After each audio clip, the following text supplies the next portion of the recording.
If you're interested in cooking more Chinese food or just adding more Chinese flavors into your cooking, but you don't know where to start, you're in luck. Today, I'm gonna be showing you some of my favorite Chinese pantry staples. Everything from spices, to condiments, to ingredients and toppings, and even snacks. I'm gonna show you what they look like, we're gonna taste them a little bit, and then we're gonna cook with them. This is all to say that if you're intimidated, please don't be. Just treat them like you would treat any other spices, condiments, ingredients, toppings, and snacks. They are food, you can put them literally anywhere. The most important thing obviously is to figure out what they taste like so that you know what you would want to use them in. So that's exactly what we're gonna do. First up, we got the spices. Just a disclaimer, these are only my favorites and my various common go-tos. There are way too many spices in the entire Chinese cuisine, which is very varied and diverse, for me to cover them all today. And most of which I don't even know yet, guys. So baby steps. Make it digestible for yourself. Take it easy, it's just food. For our first spice, Szechuan peppercorns. There's the green ones and there are the red ones. Same plant, just picked at different stages of ripeness. The green ones I love especially because they're nice, citrusy, floral, and fresh tasting. Almost a little bit acidic, but not quite. Very flavorful, as are the red ones, but these just make them pop. The red Szechuan peppercorns are a little bit more cloaked in flavor. They're not as forward, and they're a little bit like mysterious grandma. They're slightly more smoky and a little bit warming, kind of like allspice and cloves. Szechuan peppercorns are featured prominently in Southern cuisine, especially in the province of Sichuan. Their place of origin, however, does not limit where they can go into. You can find these spices used prominently in my Sichuan flavored fish fragrant eggplant recipe or in Taiwanese popcorn chicken. And you can also just basically use them as black pepper substitutes or just to pump up that mysterious intrigue in any other dishes. Anything from vegetable stir fry or fried eggs, just pop them on, a little bit of spike. Szechuan peppercorns are featured prominently in Mala cuisine, which is numbing spice. So these not only have flavor, they also have a very tingly sensation that affects your tongue, lips, and just make it feel like a 3D into 4D eating experience. Go beyond your current dimensions. I would not recommend ever chewing on one of these whole. It will basically paralyze your mouth for a very short period of time, which, if you're after that sensation, you go for it, girl. Toast them over medium heat until they just barely start to smoke, and you can smell that nice toasty fragrance start to come off of the pan. Let it cool and then smash them. If you've got some time, I highly recommend you sort through them, take out the twigs, take out the little black seeds. Those are very crunchy, not very tasty. The outer hull is delicious and fragrant. The inner one, not so much. Shiny little black kernels in the middle have quite a nice smoky dirt-like taste to them, but if you want that pure Szechuan peppercorn floralness, discard. I like to put it in a little jar, put a little bit of salt, put a little of MSG, we'll get to that later, and just smash it until it's a nice ground powder. Nice and nutty, plus a little bit of floral, very savory smelling, and delicious on anything you want to season your food with. Next up, white pepper. Did you know that white pepper is the same plant as black pepper and green pepper, but not the same plant as Szechuan peppercorns? Black pepper is the cooked but unripe dried fruit of the plant. White pepper, on the other hand, is the ripe fruit seeds of the plant.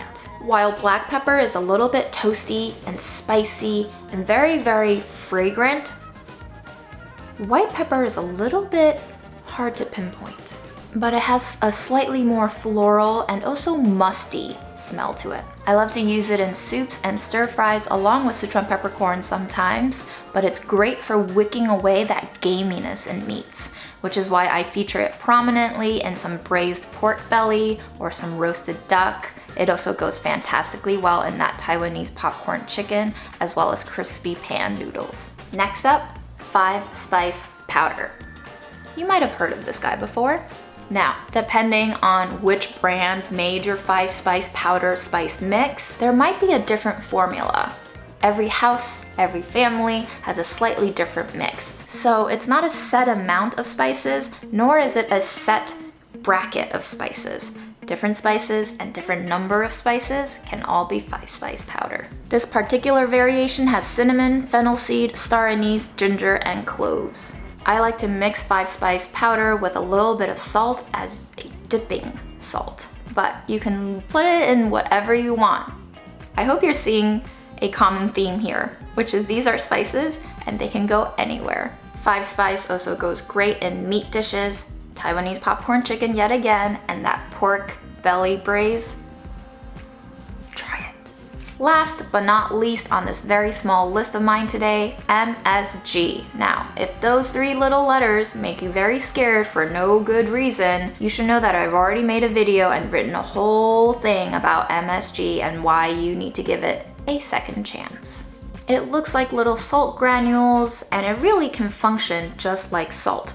Monosodium glutamate is another sodium, just like NaCl, aka table salt, which is sodium chloride.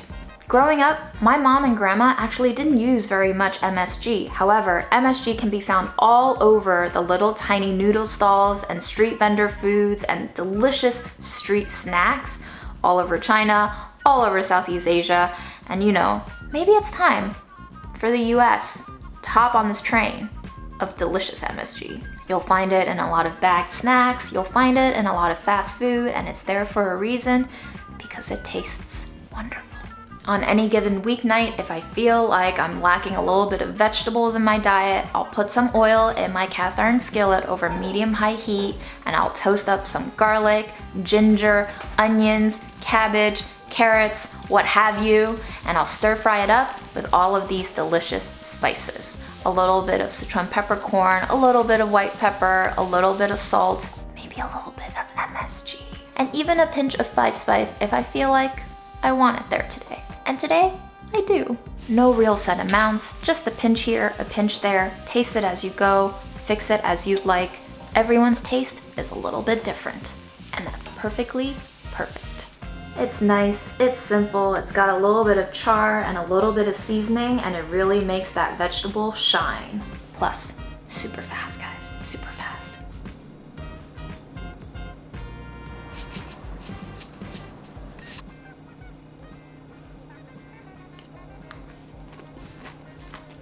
All right then, are we ready to level up?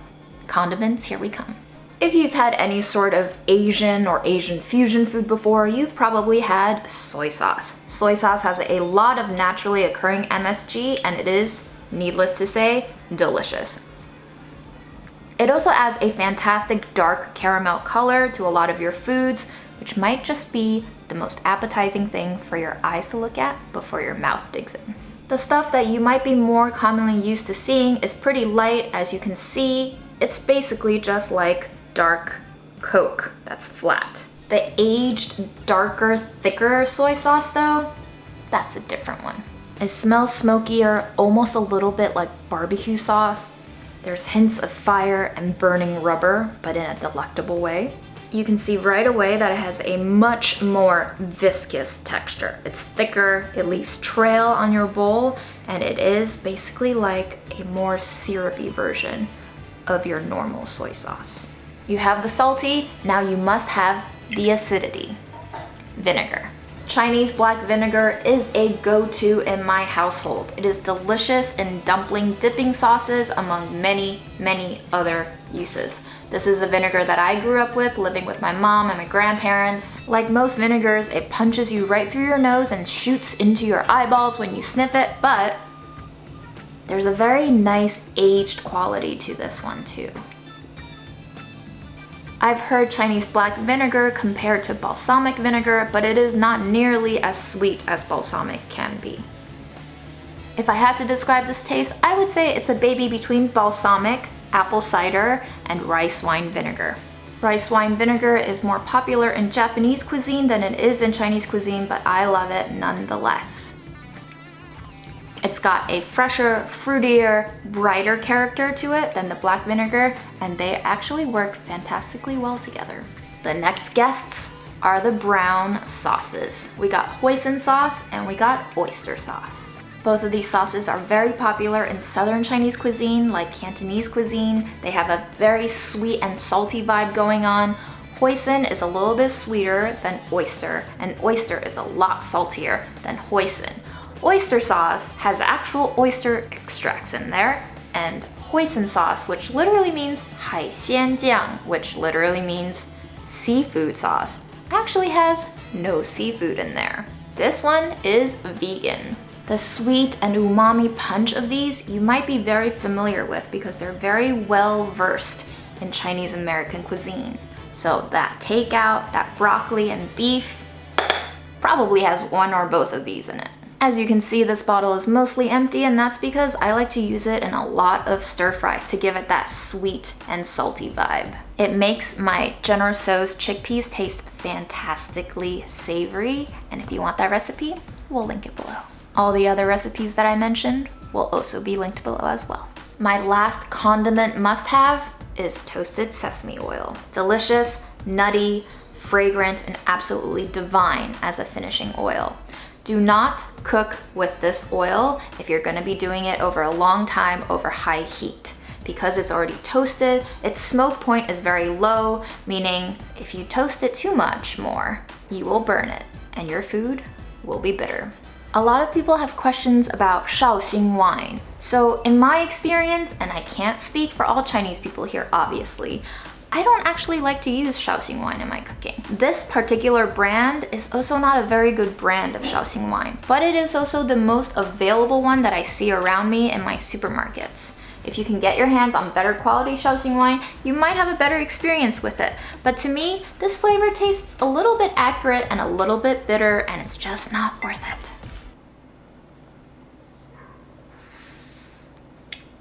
Not gonna discourage you from trying it, of course, but if you can't get your hands on it, you can substitute some sherry wine for cooking, or you can just do what I do and substitute in some rice wine vinegar. As with all things, it's dependent on personal taste. It's just not hitting it for me, but it might for you. It's often used to marinate meats and other vegetables to take out a little bit of the gaminess as well as to add some depth of flavor. Aaron actually really likes to put a splash of this into his bone broths to lift that bony, deliciously rich flavor up a little bit to a higher heavenly level. All right, are we ready to see these in play? I think so. We love rice, but we also love noodles. And as a noodle household, these condiments come in so handy when you want to make some stir-fried nudes. You can use any kind of noodles, you can even use pasta if you want. I love to use some wheat noodles. These are fresh wheat noodles. They're gonna be perfect for the job. I like to boil my noodles until just al dente, lift them out, and then set them aside. Then in my cast iron skillet, I go in with a little bit of oil, garlic, what have you, and then I pop in a little bit of fish balls. What are fish balls, you ask? Fish balls. Now these are actually Korean fish balls, which I love because they come in these multi-packs with different varieties of fish balls. Some of them are fried, some of them have wonky shapes, some of them have herbs embedded in them, and they're all delicious. Fish balls are basically fish paste cut together with some starch and spices, including MSG most of the time, and they are delectable. You can often find them in the freezer aisle or in the refrigerated aisle next to eggs and tofu. If you want your fish balls to be a little bit more bite-sized, cut them in half or even in quarters. That way you open up more surface area for that flavor to soak into them. They're spongy, they're great at absorbing flavors, and if you're tired of tofu and you're pescatarian, but you also want to eat just less land meat, these are perfect. At this point, I go in with my condiments. Hoisin, oyster, soy sauce, vinegars, whatever you want. And if you have leftover veggies, pop those in too.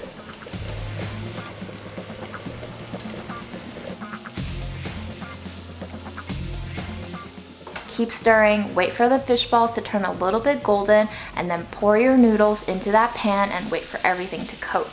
Taste and season accordingly after that.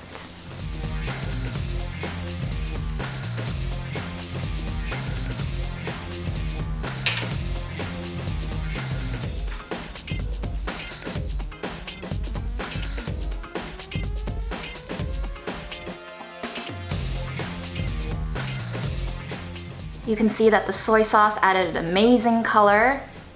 Since we got our noodles, we need some toppings to, you know, upgrade us. Chili crisp, chili oil, or hot chili sauce is a must-have in our pantry, especially if you're a spice lover.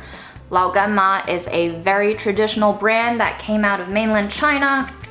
It's red, it's fiery, it's toasty, but it's not too spicy. And if you get this one, it has toasted little cubes of tofu as well as peanuts and chili.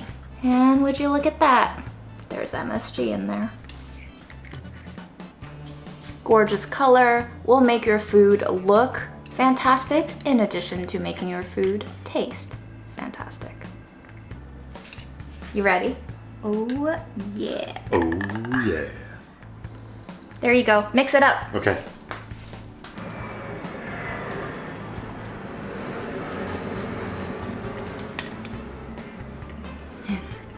Yum.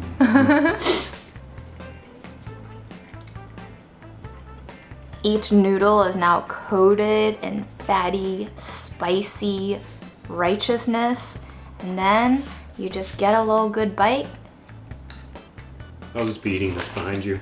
Oh my god. You thought I was joking. That's so good.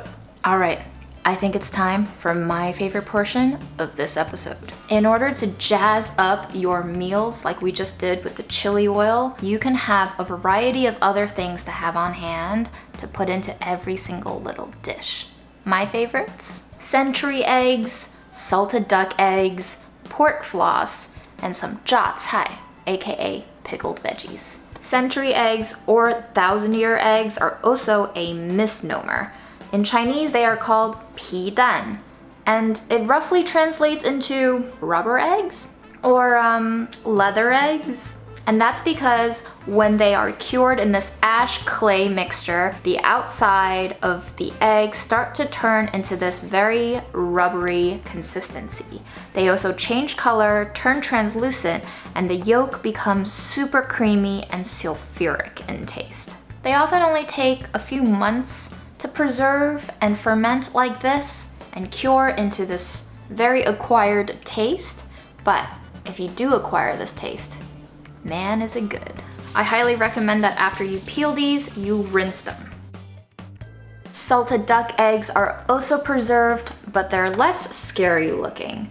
They are basically duck eggs that have been preserved in a lot of salt and curing agents to turn into this spread of sorts. Although both century eggs and salted duck eggs are made from duck eggs, you can see that this one does not go through the same curing process because it is still white and yellow yolked on the inside. Unlike century eggs, salted duck eggs are extremely salty, almost like a pickle, so I wouldn't recommend eating these on their own, but you certainly can eat these on their own. The yolks on these are so rich and creamy that they taste a little bit like brie to me. You often find these two egg products put on top of congee as a little bit of a flavor and texture supplement. To make congee, it's super simple. It's a breakfast staple. Rice, water, boil it, keep adding water if you need to until the whole mixture turns creamy and thick. Put it into a bowl, top with your toppings, voila. Other common congee toppings include pork floss and jiao cai, which are pickled veggies, and you can have mustard tubers or radishes or very many different kinds of pickles, and they're all very salty. Some are spicy, some are sweet, all delicious. I think when it comes to pickles, pretty self-explanatory, right? You have some sort of vegetables chopped up, preserved in sugar, salt, and what have you, and they're delicious as condiments. But I know you're wondering, June, what exactly is pork floss? That, my friends, is pork floss. I can best describe it as pork that's been seasoned with sugar, salt, MSG, and other spices, then dehydrated and pulled into little tiny strands that basically become very flaky little hairs. This is very dangerous for me to have on hand, but I love to have it on hand when I want to treat myself. It goes on absolutely everything.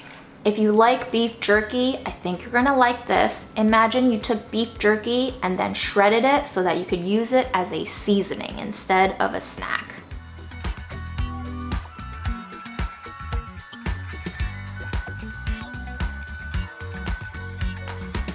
The century eggs have this very fascinating texture where the whites that have turned translucent is kind of bouncy, but the center is super creamy and butter-like. The salted duck egg can go on congee, rice, it can go into your toast. Basically, anything that you want to smear some really salty, eggy, rich goodness, you can do that. It pairs super well with the pork floss and the congee. And all the pickles just lend such a nice crunch to that very mushy, creamy texture of the congee itself. Alternatively, you can also whip up a very quick vinaigrette of sorts and pour it over your century eggs for a very fast, delicious, rich egg salad. In a small bowl, combine together a little bit of black vinegar, toasted sesame oil, some soy sauce, a little bit of your chili crisp, maybe a little MSG for the extra pump, and then go in with a grated garlic clove. Whisk it all together, put it over your cut century eggs, dazzle them with a little bit of sesame seeds or scallions, and voila, that's it. Easy peasy. I think it's undeniable that century eggs are delicious. It's just whether or not you're up to the challenge of loving it. If I don't have time and I want to whip up a quick meal, one thing that I really like to do is crack a couple of eggs, stir them together until they're nice and mixed, pour them into a oiled skillet, and then make an omelet with all of these little toppings tucked inside.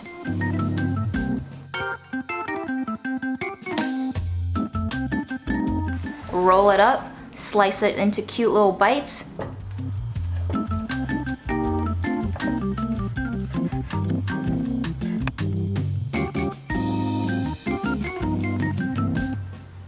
Eat it, be merry. It's a little bit spicy, a little bit savory, and a little bit meaty. For me personally, a day is not a good day until you've had some dank snacks. If you're making a trip to your Chinese or Asian grocery store and you happen to see these snacks, please grab them, give them a try. First up, Want rice crackers. These are delicious, coated in MSG and savory spices. Very savory, but also very gentle and very addictive. Second up, any packaged peanuts. The spices on these, unbelievable. Third and finally, pineapple cakes. If you like shortbreads and you love jammy, fruity things, you're gonna love these. They're basically very buttery shortbreads that are enveloping a jammy, sticky, gooey, fruity center. It's hard to pick a favorite out of all of these, but I think this one might be it. Thank you guys so much for joining me today. I hope you enjoyed learning what my favorite Chinese condiments are. I hope you try out some of these ingredients, and I hope you try out some of these snacks. And I hope you let me know, did you like them? Be sure to let us know down below which of your favorites I missed out on, and let us know which ones I should try next time I go to my store. Thank you so much for tuning in. I'll see you next time.